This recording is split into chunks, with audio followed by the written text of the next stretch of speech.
이사야 55장 1절과 13절의 말씀을 가지고 말씀을 들어야 하는 이유라는 주제를 가지고 은혜를 나누도록 하겠습니다. 죄인이라고 하는 것은 무엇인가 부족을 느끼는 것이 죄인이고, 의인이라고 하는 것은 가져야 할 것을 가진 사람이고 있어야 할 것이 있는 사람이고, 그래서 부족을 느끼지 못하는 사람이 의인인 것입니다. 죄인이 죄를 짓는 것은 자기에게 무엇인가 부족한 것을 채우기 위해서 그것을 얻으려고 죄를 짓는 것입니다. 그런데 문제는 죄인은 깨닫지 못하기 때문에 자기에게 무엇이 부족한 줄 모른다는 것입니다. 그래서 그것을 육신적인 이성적인 판단으로만 얻고 해결하려고 하기 때문에 온갖 죄를 짓게 만드는 것입니다. 죄인이 죄를 지으면서 행복해하는 죄인은 하나도 없습니다. 모든 죄인들은 죄를 지으면서 불안해하고 자신을 탓하고 자랑스러워하지를 못합니다. 그럼에도 죄를 지을 수밖에 없는 것은 자기에게 무엇인가가 채워지지 아니하면 살 수가 없기 때문입니다. 다만 어떤 죄인은 그것이 돈이라고 생각하고, 어떤 죄인은 명예나 권세라고 생각하고, 어떤 죄인은 남자나 여자라고 생각하고, 어떤 죄인은 자식이라고 생각할 뿐입니다. 그러나 정작 그것을 얻어도 그것이 채워지지 않아 또 죄를 짓고, 그래서 평생을 죄를 짓는 생활을 하는 것이 바로 죄인입니다. 성경이 말하는 구원이라고 하는 것은 그런 죄인들로 하여금 그런 죄를 더 지을 필요가 없게끔 만드는 것이 바로 구원입니다. 하나님은 그들에게, 아니 우리 모두에게 무엇이 필요한가를 압니다. 그래서 하나님은 그것을 주시려고 우리를 부르시고 청하시는 것입니다. 그런데 왜 하나님께서 처음부터 우리를 창조하실 때 그것을 우리 속에 주셨으면 이 땅에 죄인이 없었을 텐데 왜 그렇게 아니하시고 이제 와서 그렇게 하시느냐는 겁니다. 처음에 아담을 창조하시고 에덴 동산을 창조하셨을 때 그 동산 안에는 분명히 그것이 있었습니다.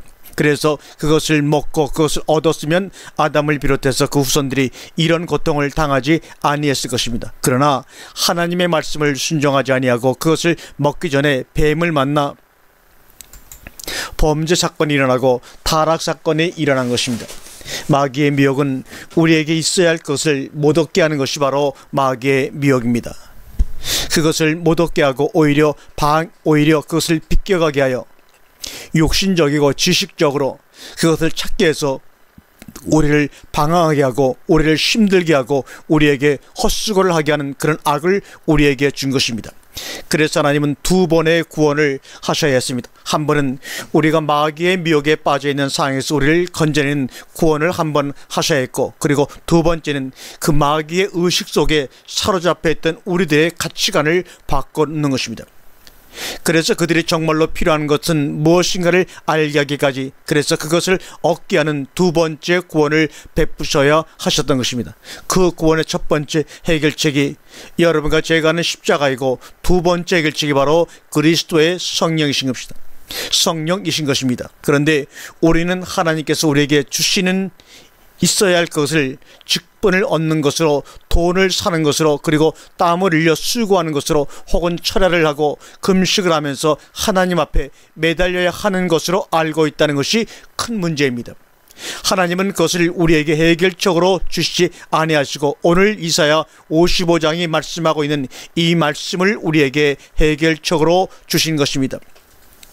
가진 자는 자기가 가진 것을 압니다. 또 가진 자는 자기가 가진 것이 귀한 것인 줄 알기에 그것을 사람들에게 자랑하고 싶어하고 알아주기를 바랍니다. 그리고 어떤 사람은 자기가 가진 것의 일부를 남에게 주고 싶어 하기도 합니다. 우리가 비록 악할지라도 그런 생각들이 있습니다. 하나님은 함께 하실 뿐만 아니라 우리에게 있어서 할 것이 무엇인가를 알고 계십니다. 당신은 그것을 갖고 계시고, 그리고 우리가 그것을 받기를 원하십니다. 또 하나님은 얼마든지 주고 싶어 하시고 주실 각오가 되어 있습니다. 그런데 문제는 그것을 가져야 할 우리가 그것의 필요성을 느끼지 못하고 있다는 것입니다. 그 가치성을 깨달지를 못하고 있다는 것입니다. 그것을 깨닫게 하시려고 종들을 보내셨고 복음을 전파해서 우리를 설득시키려고 하시고 이해시키려고 하셨습니다. 우리의 생각을 바꾸어 놓아야 하셨던 것입니다. 그래서 종들이 부지런히 그것을 외치고 전파하고 가르치고 설득을 시켰습니다. 그런데 문제는 그렇게 해야 할 종들까지도 아담의 후손이 되어서 그것을 깨닫지 못하고 오히려 미혹하는 데 앞장을 서고 있는 것입니다. 그럼에도 불구하고 하나님은 포기치 않으시고 계속해서 말씀하십니다. 그들에게 너희는 가서 이것을 백성들에게 전하고 그리고 주라고 하십니다. 우리는 지금 그 시대에 살고 있습니다. 그리고 우리는 그것을 깨닫고 받고 또 그것이 우리 생활 속에서 구체적으로 그 효력이 나타나기 시작합니다. 우리가 이 시간 본론에 들어가기 전에 하나님 앞에 모두가 감사해야 할 것은 이제는 말씀을 공부하고 이해하는 단계가 아니라 그 말씀이 우리에게 실제적으로 이루어져 그 효력이 나타나고 있다는 사실입니다. 그러한 측면에서 오늘 이사야 55장의 말씀이 사실임을 확인하면서 이 말씀을 들을 수 있는 축복을 받게 된 것을 감사해야 할 것입니다. 55장 1절입니다. 너희 목마른 자들아 물러나오라. 돈 없는 자도 오라. 너희는 와서 사 먹되 돈 없이 값없이 와서 포도주와 젖을 사라고 말씀하고 있습니다. 오늘 이 원문을 보게 되면 이 맨 앞에 오라고 하는 탄식사가 있습니다. 탄식사. 그 다음에 콜짬에 모든 목마른 자들아 나오라. 하나님이 탄식을 하시면서 모든 콜짬에 모든 목마른 자들은 다 나오라고 초대를 하고 있습니다. 이 말씀을 하신 이유가 무슨 뜻인가를 먼저 확인하고 넘어가도록 하겠습니다.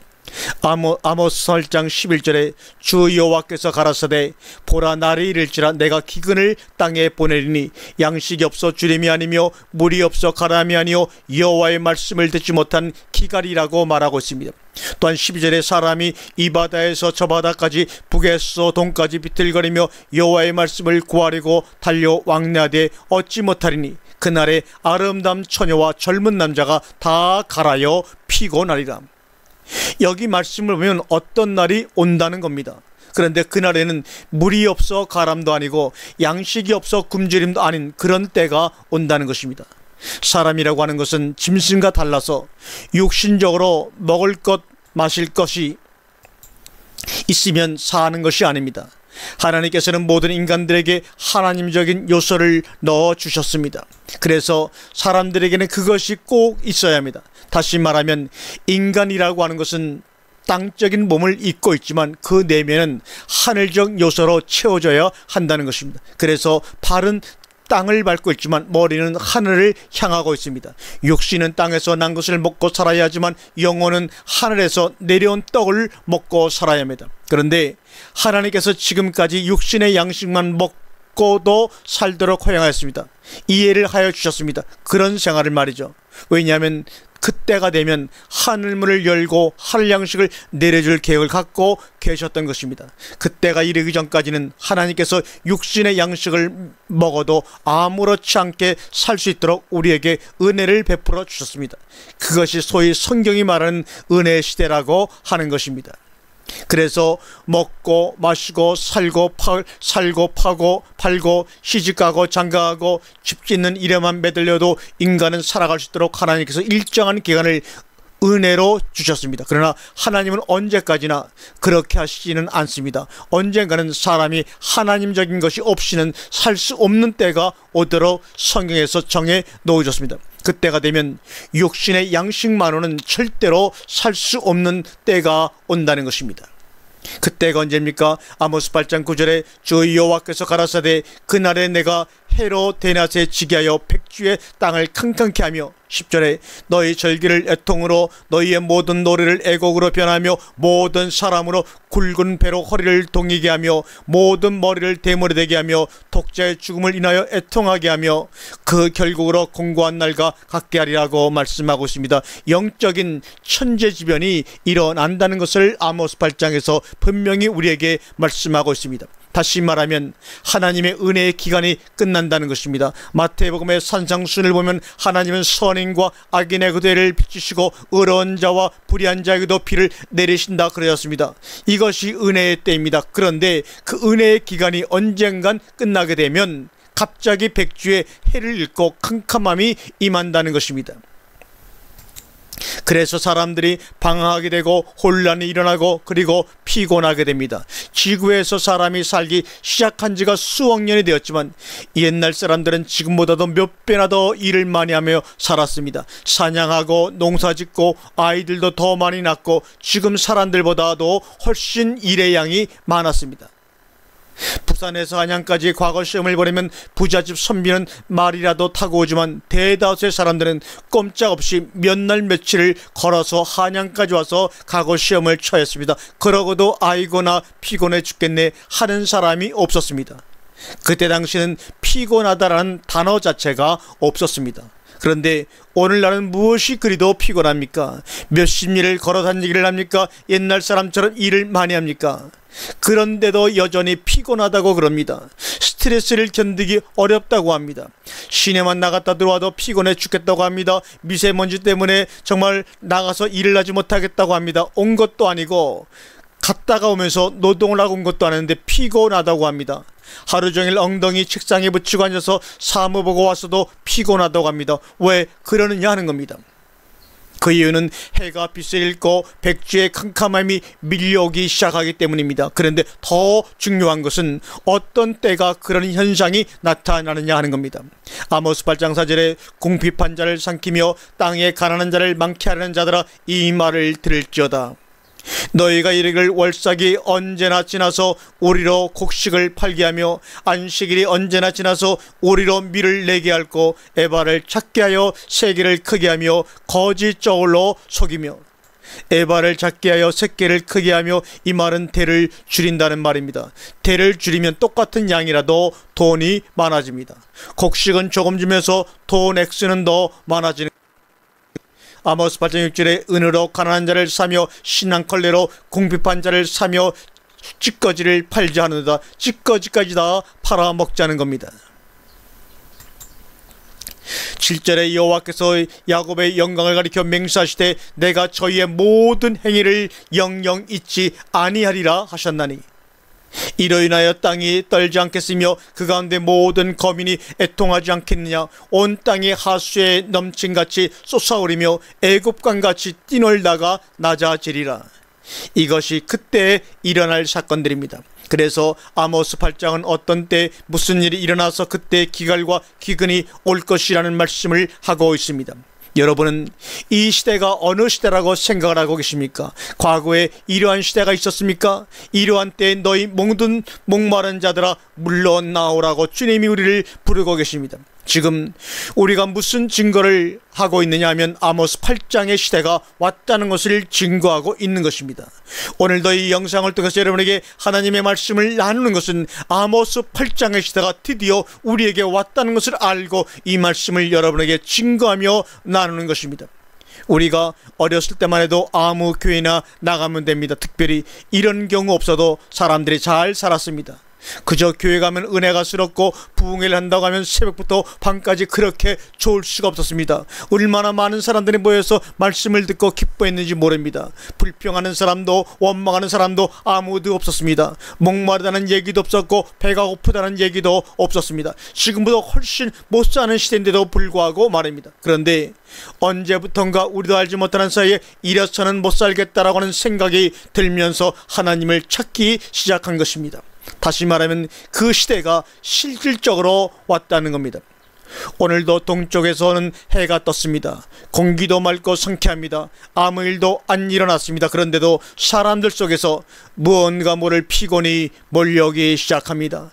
무엇인가 기갈을 느끼고 밥을 먹어도 배가 부르지 않습니다. 바로 무서운 때가 온 것입니다. 두려워하던 그때가 온 것입니다. 그럼에도 불구하고 세상 사람들은 여전히 노아의 시대처럼 먹고 마시고 시집가고 장가가고 집을 짓고 사고 팔고 그러면서 오늘도 한날을 살아가고 있습니다. 오늘 본문 이사야 55장 1절에 너희 목마른 자들아 물러나오라. 돈 없는 자도 오라. 너희는 와서 사 먹되 돈 없이 값없이 와서 포도주와 젖을 사라고 우리에게 부탁하고 있습니다. 돈 없는 자도 오라. 너희는 와서 사 먹되 돈 없이 값없이 포도주와 젖을 사라고 주님이 말씀하고 있습니다. 왜 여기 돈이 들어갑니까? 일을 하시겠습니까? 장사들을 해야 되는 겁니다. 심지어 마태복음 25장에 보면 기름까지 팔아먹습니다. 그래서 미련한 처녀들은 기름을 준비한 처녀들에게 기름을 사라갔지만 사지를 못합니다. 그때가 되면 무엇이든지 팔만한 것은 다 팔아버립니다. 그런데 여기서 돈 없이 값없이 와서 사라 마시라 그럽니다.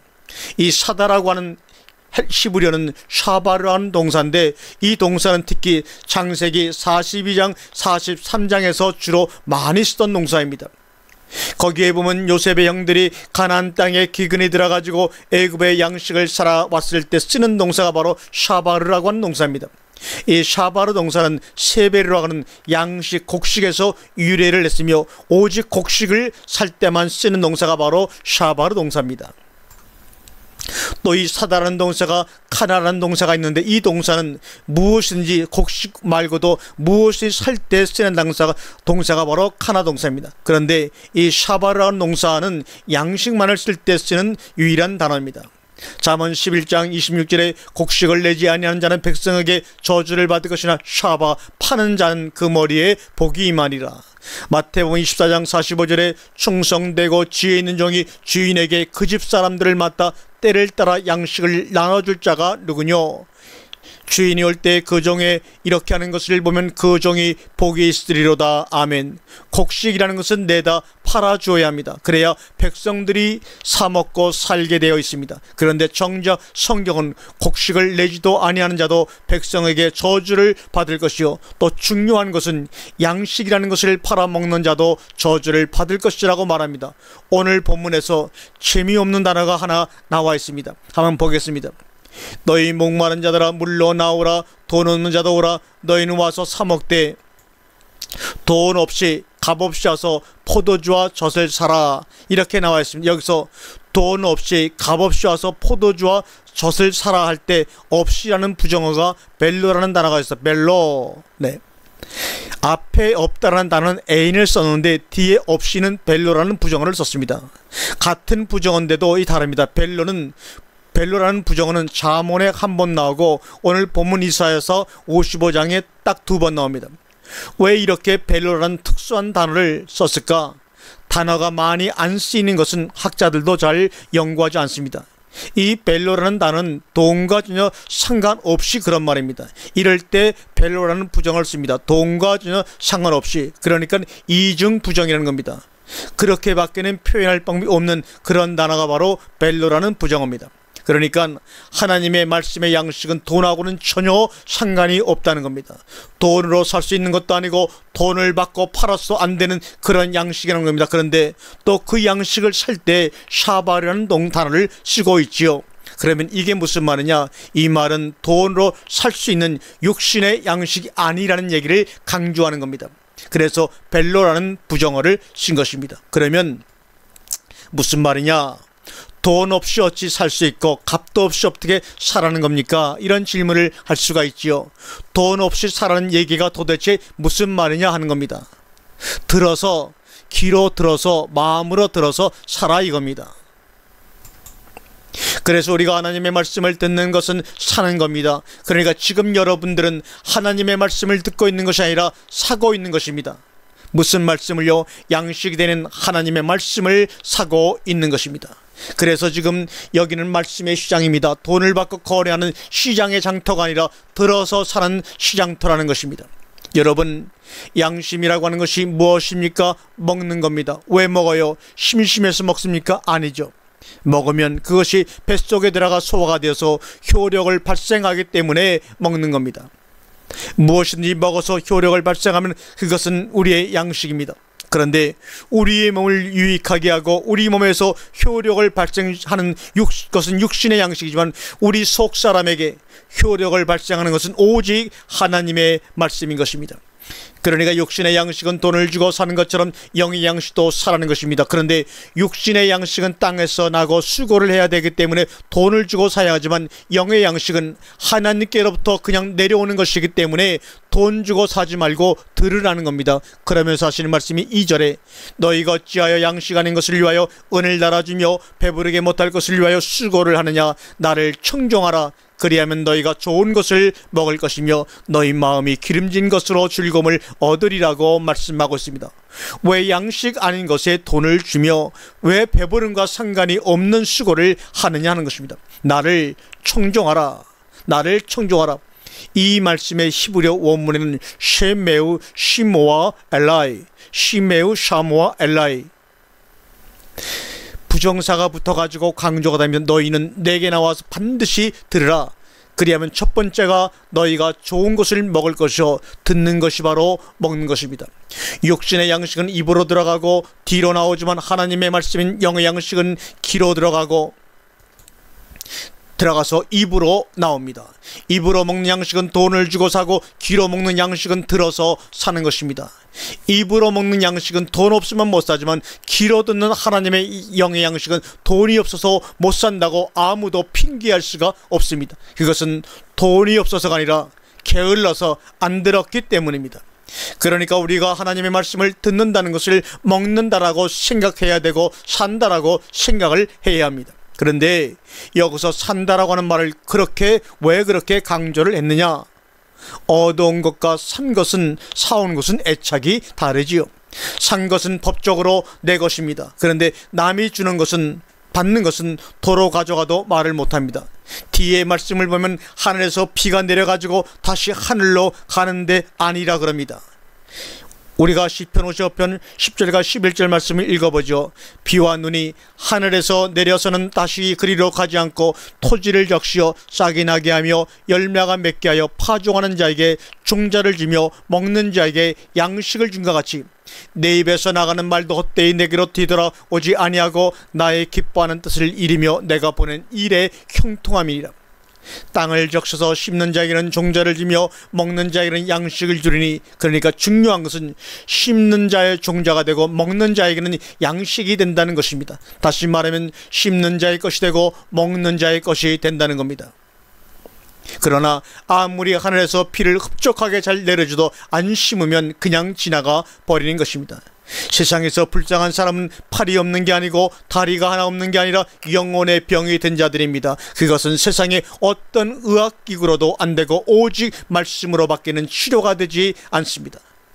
요한복음 14장 21절에 평안을 너희에게 끼치노니 곧 나의 평안을 너희에게 주노라. 내가 너희에게 주는 것을 세상이 주는 것 같지 아니하니라. 너희는 마음에 근심도 말고 두려워하지도 말라고 말합니다. 우리는 말씀이 주는 진정한 기쁨을 맛볼 줄을 알아야 합니다. 그러면 이 세상에 있는 즐거움이 의미 없이 다 내 곁에서 사라집니다. 세상의 즐거움은 하늘의 즐거움을 흉내내는 즐거움뿐입니다. 우리는 흉내내는 그림자적 즐거움을 가질 것이 아니라 세상이 알지 못하는 진짜 즐거움을 가져야 합니다. 성경이 지금까지 앞으로 미래도 많은 사람들에게 읽히고 있는 것은 세상의 그 어느 책도 사람들에게 근본적인 유익을 주지 못했다는 겁니다. 세상의 책은 읽으면 잠시 잠깐 즐거움만 있을 뿐이지 근본적인 유익이 되지를 못합니다. 그러나 성경은 남의 근본적인 문제를 해결해 줍니다. 그래서 모든 사람들에게 유익한 생명의 책인 것입니다.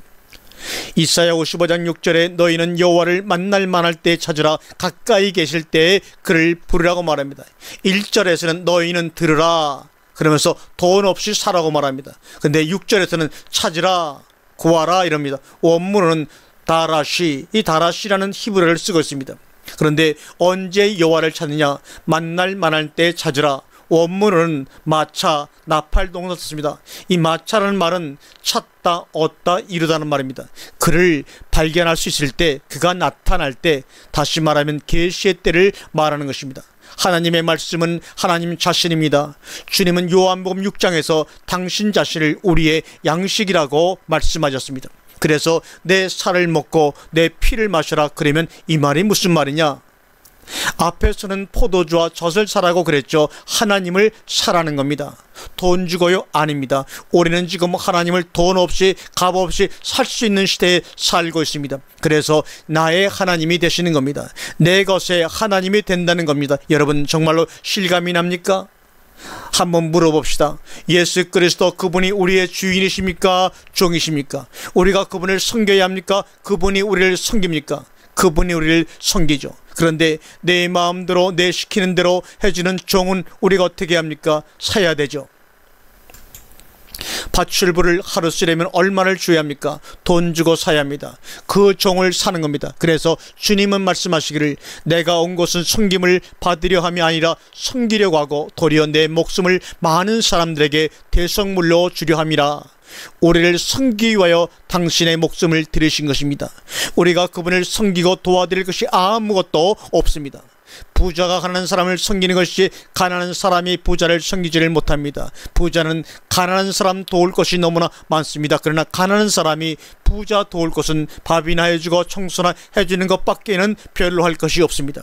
부자는 자기 스스로 다 할 수 있는 사람이 부자인 것입니다. 그분은 돈도 필요 없고 우리가 청소를 해줘야 할 만큼 지저분한 양반도 아닙니다. 그분은 우리를 다만 섬기러 오셨습니다. 그런 분을 사라는 겁니다. 계시록 11장을 보면 42달 1260일 그리고 한때 두때 반때라는 말이 나옵니다.